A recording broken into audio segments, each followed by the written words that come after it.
In July 2026, a national crisis erupted over the NEET entrance exam paper leak. With thousands of students protesting the National Testing Agency's management, the education minister was forced to resign, leaving the union cabinet in urgent need of an administrator who could take over one of the government's largest and most volatile bureaucracies without a learning curve. The government turned to Pralhad Joshi to stabilize the ministry. This was his third major assignment.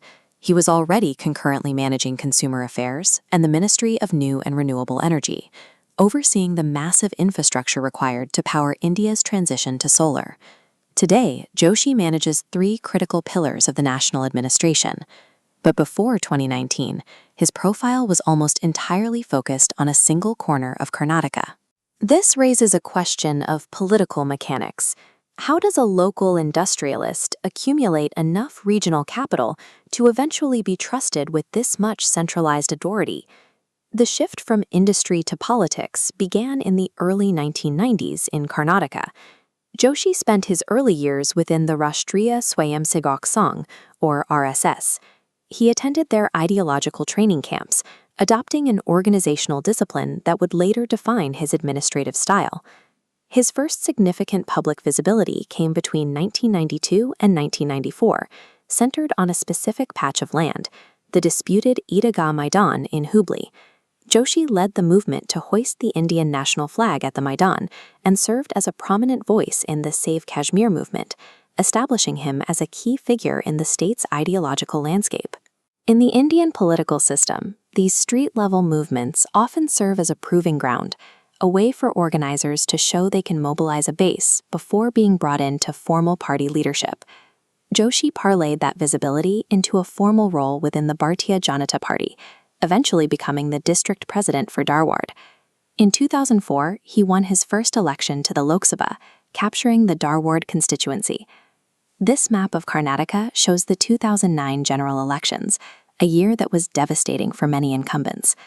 While several central ministers and veteran MPs across the state lost their seats, Joshi secured the second highest winning margin in all of Karnataka.